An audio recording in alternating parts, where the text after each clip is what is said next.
Hi, I'm Michael Bell. I'm Supervisor of Visual and Performing Arts for Queen Anne's County Public Schools. I'm also an artist, an author, and I'm here to talk to you about advocacy today. So first, I just want to share that everything I do in this world has meaning behind it. And challenging the process while advocating for your programs is definitely not for the faint of heart.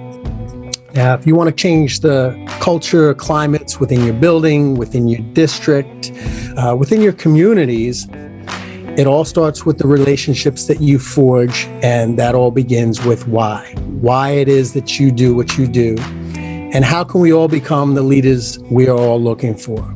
So I'm going to start out with this. I first feel that it's my job to build that bridge. Build the bridge between all three of these, the arts educators, the families, the local boards, help everyone to walk across it so they can visibly see work that's often described as selfless service for someone else's success. That is what we do. But I've also seen on the other side of that bridge where dreams come true for kids, especially in the arts and through the arts. So today we're going to cross it in three parts.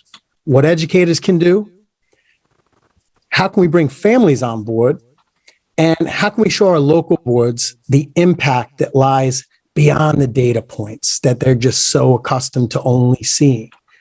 Now, I will say this, my approach is very different, but I'm also someone who's only chased down roles that I believe will transform me and transform the people that are around me. And while 2020 definitely flipped the script on a lot of things, I do believe we are in charge of writing the next act, stepping out of our comfort zones, doing what needs to be done. So let's start with the arts educators. I've often heard the public talk about arts educators, and they're often just godsmacked by these talented teens. And they often say that. We have such talented kids in our district. But it's the talented teachers that sparked that fire, instilled that belief often within those kids long before they even realized it themselves. And I've also heard districts out there touting their quality programs. But I just want to say it's talented teachers that build quality programs, not the other way around. And when advocating, just remember, it's not what you tell the public, it's what they see. That's what really makes a difference. So with that said, let's take a glimpse into the world of seeing as believing. It's a little short clip, just a taste of the remarkable accomplishments we've made in just 3 short years here in Queen Anne's County Public Schools. This goes out to my school. Let's do this!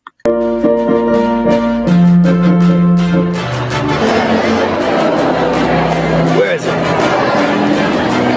In case I can get you on television. You got a sale? Is this your first sale? Congratulations. There she is. There she is. How are you? We made it a working holiday for you, huh? Fiona, how you doing? I'm good. How's everything? What you making? You having fun? Fulfill the prophecy, be something great. Go make a legacy, manifest destiny. Back in the days we wanted everything, wanted everything. Mama said, burn your biographies, rewrite your history, light up your wildest dreams, museum victories. Every day we wanted everything, wanted everything. Mama said, don't give up, it's a little complicated, all tied up, no more love, and I'd hate to see you waiting. Had to have high hopes for a living, shooting for the stars, but I couldn't make a killing. Didn't have time, but I always had a vision, always had high hopes. Had to have high hopes for a living, didn't know how, but I always had a feeling I was gonna be that one in a million. Always had high hopes. You didn't know this was Mama said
says. Ain't never wannabes, we're winning the novelties that don't ever change. We wanted everything. Wanted everything. Can you get a picture, Kendall? You want to get a picture of Mr. Welch? Yes, please. Oh, yeah. So I got one more run and it's gonna be a sight to see. Had to have high hopes for a living, shooting for the stars when I couldn't make a killing. Didn't have a time, but I always had a vision. Always had high hopes. Had to have high hopes for a living. Sort of. Literally, you create something from nothing. True. There's not a lot of people in this world that can say they can do that. Artists and entrepreneurs do. Look what you did to me. You made me what I am and what I will always be.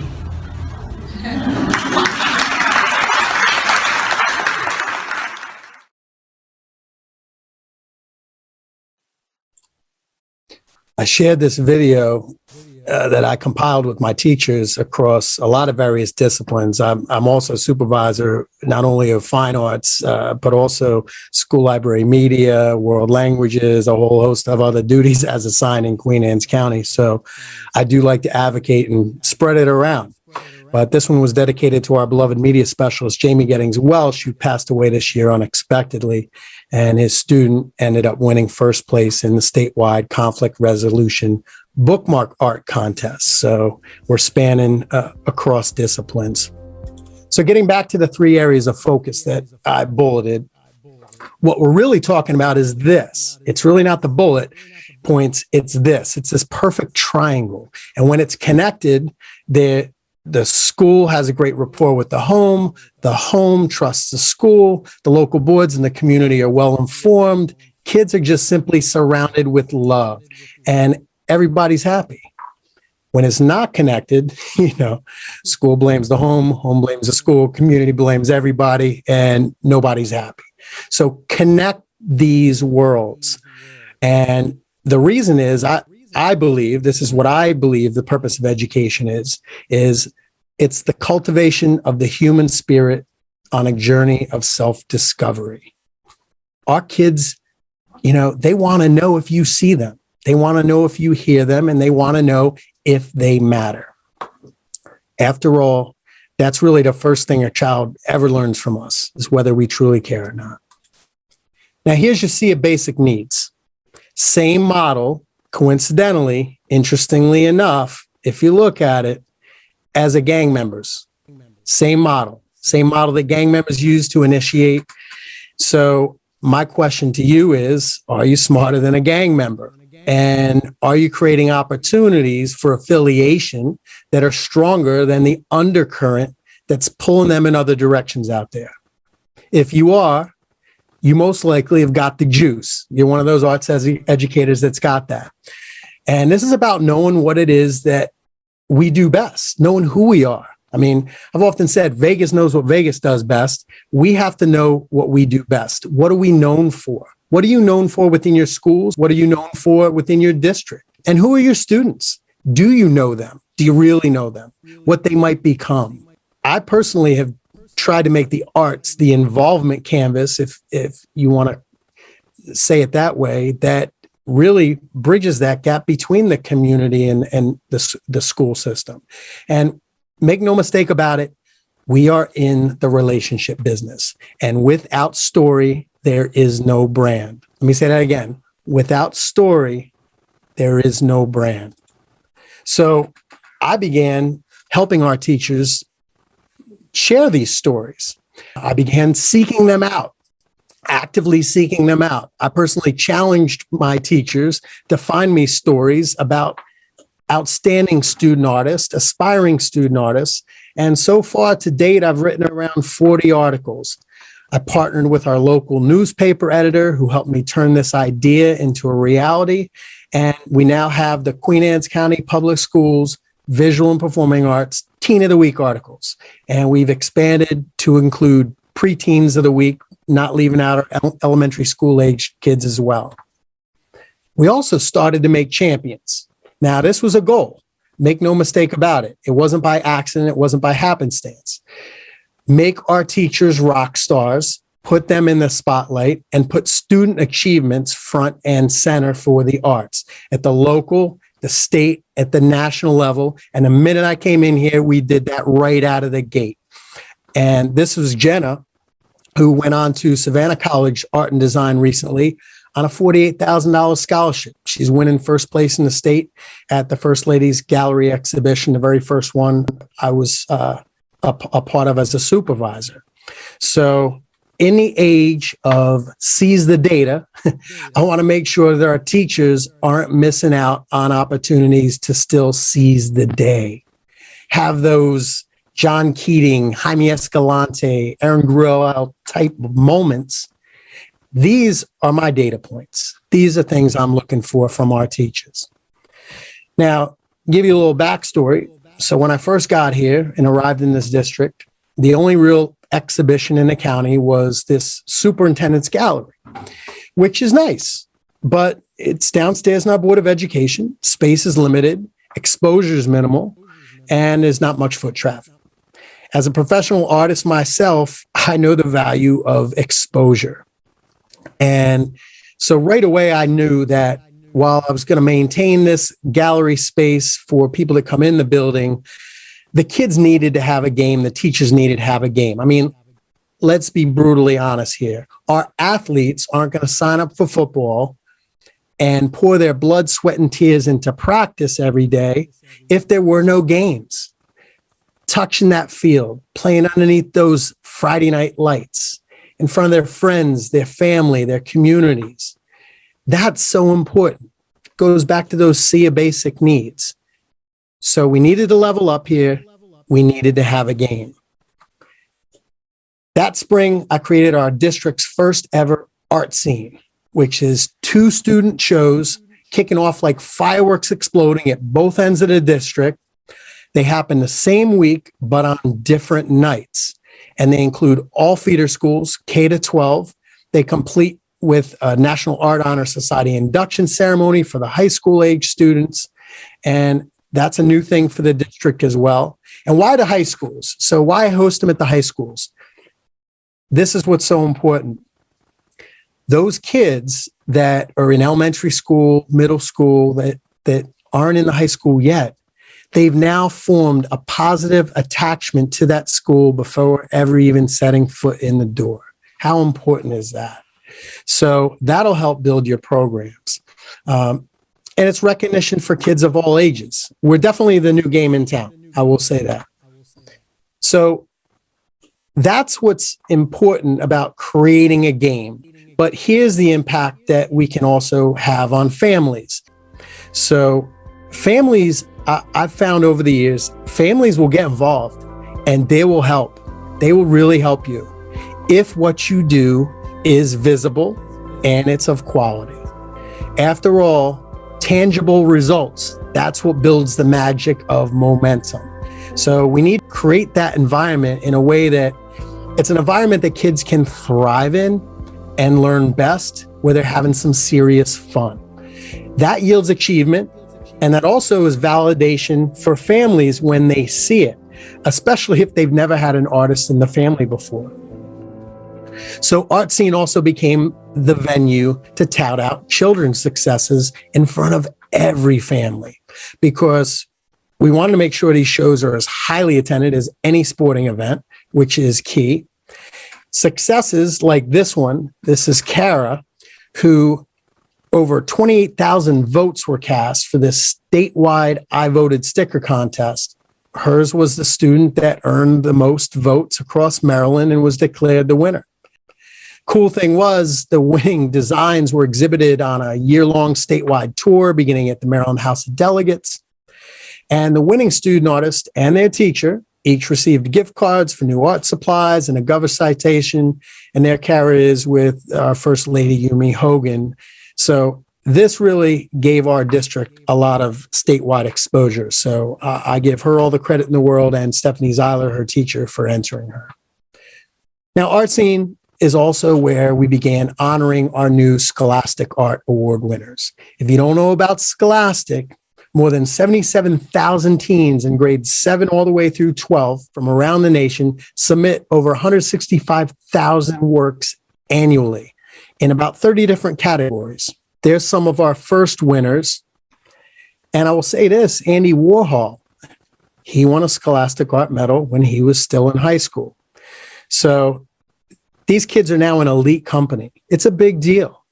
At first, they're competing against the entire Northeast region at large, stretching from DC through New York City all the way into Maine.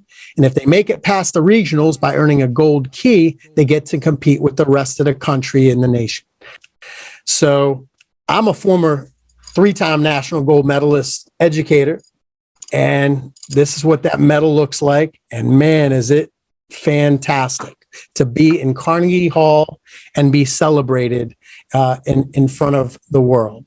So regardless of if you win or not, we're really looking to just get kids to enter, put their work out there, and it's really building those programs. Now, Queen Anne's County Public Schools also swept the last Academy Art Museum student exhibition, which gives them clout across the Eastern Shore. Constance Del Nero, she's the director of the Children's Education and Community Programs at the Academy, doled out 3 first, second, and third prize awards in 3 different categories, and Queen Anne's County took home awards in all the categories. From both high school, students won. So it was an outstanding display for all. This led to a community partnership and a first ever collaboration between students from Kent Island High with Andrea Schulte as department chair and Easton's Academy Art Museum. They produced this striking exhibition worthy of museum quality artwork. And I'll say it was really cool was it's all based on works of art within the museum's permanent collection. So the art students had to respond to the collection through a work of art and display it side by side with those artists. So from the Academy Art Awards came the Maryland Art Education Association's Walters Art Museum Showcase. And then from there, students from Kent Island High also made headlines, winning first and second place in the International Torrance Creativity Awards. So you see how this momentum spirals, and you see how I'm documenting it and sharing it out for the world. Our art making, as you saw in the first video, even spread into other disciplines like our school library media specialists, who had a record number of entries last year and swept the State Conflict Resolution Day bookmark art contest the past 2 years in a row. So kudos to those media specialists. And I hope everyone's starting to see the great impact that going out and capturing these great moments can have across even other disciplines. So that brings us to our local boards. Now, it's hard to think about our local boards without giving mention to my CNI team. That's my ride or die secretary on the left, and that's our curriculum and instruction supervisors on the right. And this became a little tradition. Before the very first big board meeting of every year, we'd take a big selfie together whenever we got together, and we champion and we collaborate with one another. I think I'm sharing this because it's so important to collaborate and have a great working relationship with everybody. And when preparing for this presentation, I also asked both our assistant superintendent and our superintendent, whom I have a great working relationship with both, if I could poll our board members and ask them a few questions to gain their unique perspective on the arts in Queen Anne's County Public Schools. And they responded, which was so cool. So I asked them 5 questions. So here's the first one. I asked them, what are some essential questions we should ask a school board that perhaps we don't? So from their unique perspective, they wanted us to create more partnerships with local businesses for service projects, community murals, asking board members as a collective and as individuals to help promote learning in the arts. Explain our programs to them. They really wanted that, which was interesting. And they wanted us to ask questions of them to make sure that our fine arts programs are appropriately funded. So I thought that was a great step into where we're going. Question 2, has the board appreciated the spotlight placed on the arts? I wanted to see if I was being heard and if our teachers, the hard work that they're doing by me capturing all this footage was being heard. They said, absolutely love the videos first and foremost. They seem to like those the most because then they can really see it more so than even a picture. They thought that the presentations have been an excellent means of spotlighting students' creative achievements and general appreciation for the visual and performing arts. On data, they brought up data, and they were interested in how the arts correlates to higher achievement and other core subjects. I know AEMS just released a couple great studies that I'm going to share with our local boards that may answer some of those questions for them. Overall, they were extremely impressed with the presentations, and I think they want to see more of them. Question number 3. So what are some beginning level actions we should take to help promote positive change within the school boards? This is what I posed to them. And one board member suggested perhaps taking small steps to building traditions that the community might come to expect. This is perfect because it's just like art scene, what I shared with you. That's going to be a tradition that they'll come to expect. Now I'm thinking, what else based on their feedback? Another board member shared, have the public more involved. From my perspective, I feel it's so important for the public to get more involved, not just when things don't go your way, but when they're going really good. We don't hear from a lot of people when things are going really good. So to give those kudos to our teachers, our talented teachers that are helping us build these quality programs, that's so important. Question 4, what are some potential challenges, I asked them, if any, did they see coming our way? One board member suggested that in public education, there's more and more requirements that are actually being placed on them in the school board. So arts educators need to make sure that they request what they need from the board and why it's important.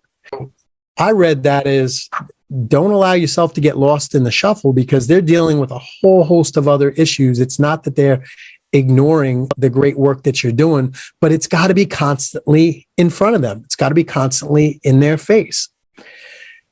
Now, another idea that a board member said, have a few students talk about the positive impacts that the arts has on their lives. Ask arts professionals, even within the community, to summarize how arts in our schools directed their careers. I thought this was a beautiful suggestion, and I can see more video clips and myself going out on the beat to capture some more of that footage for these board members as well. I thought it was a great idea and a very thoughtful response.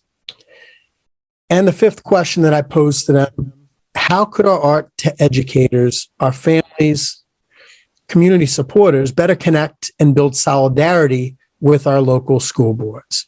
What's the best approach from their unique perspective?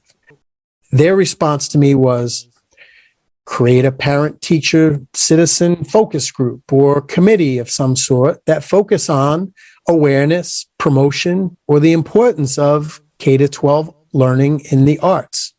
Thought that was a very great suggestion. We have a great partnership already with Rick Strittmatter and the Queen Anne's County Arts Council. We just hosted a faculty art show to try to keep our art teachers to stay artists, which was so important. So as a great suggestion from the board member. I also heard fundraising, okay? Promoting and creating supports for school learning opportunities. How does that happen?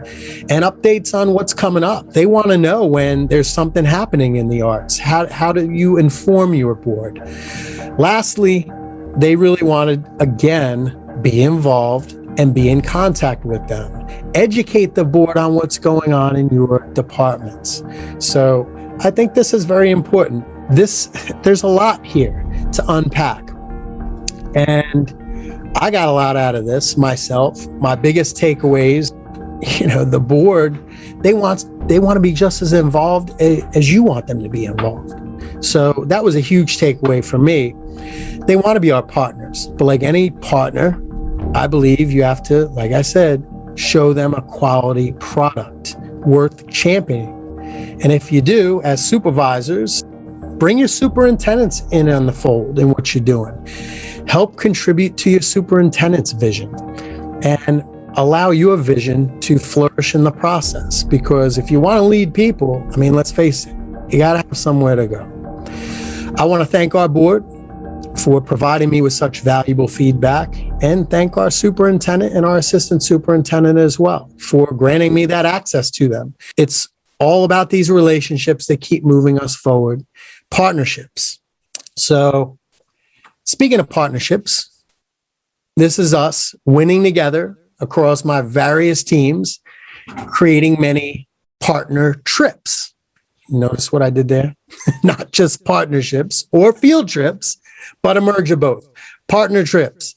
So between schools, the larger image here is from a trip where both dance teams, I traveled on the bus with them. We all went to Salisbury University, where they got to dance. They got mentored and taught college choices with the Salisbury University dancers.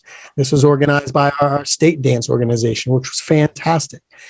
The other two photographs, they're from the Baltimore Visionary Art Museum. This was a field trip that was a joint field trip between both art departments at both high schools across the district. This kind of teamwork is genuine, and it's so important. We also, in Queen Anne's County Public Schools, went back to back with Teachers of the Year. In 2019, it was music teacher Heather Eflin, there on the left. And in 2020, our dance teacher and performing arts department chair at Kent Island High, Amber Wright. So as you can see, we've had a lot of firsts and a lot of love, a lot of genuine love, a lot of respect, a lot of collaboration. Our theater teacher at Kent Island High also invited me on a school tour putting on The Wizard of Oz, which you saw a little glimpse of in the video clip in the beginning. I rode the bus with them as well. And we went to all 4 elementary feeder schools and both middle schools to put on performances throughout the course of an entire day. This happened just before the pandemic hit.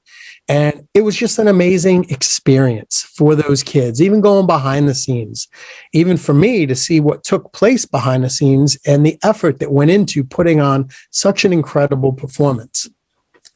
And there's our dance team, our dance teams, both of them celebrating a statewide winning performance that Kent Island put on at Goucher College, where kids from both Queen Anne's County High and Kent Island High, they spent the day at Goucher College taking master classes, and then they put on that great performance.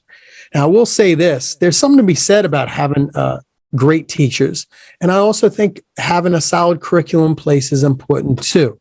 So we've created curriculum this year across visual arts K-12, music K-5. We brought in a brand new music and theater arts course to our middle schools so that at the middle school level, those chorus, theater, dance teachers at the high school have a feeder now. It's so important for those kids' social well-being, social and emotional learning, to have access to theater and dance and those type of programs. In music, our music program, when I came in here, I mean, that was what everybody was talking about right off the gate. And they win. Let me tell you, All Shore Band, chorus consistently have a presence. I mean, you look at that stat, over 45 students earning honors in All Shore Band last year. These programs also participate in numerous festivals, not just on the Eastern Shore, but across many states, from singing at Maryland Education Festival, organized by our state's outstanding fine arts coordinator, Alicia Lee. We loved going to that. The high school bands playing at Hershey Park in Norfolk and Williamsburg, Virginia, where Queen Anne's County High's band under Eric Wright earned superior ratings for each of their performances. Symphonic band receiving a Best Overall Award, and concert band, I mean, you name it.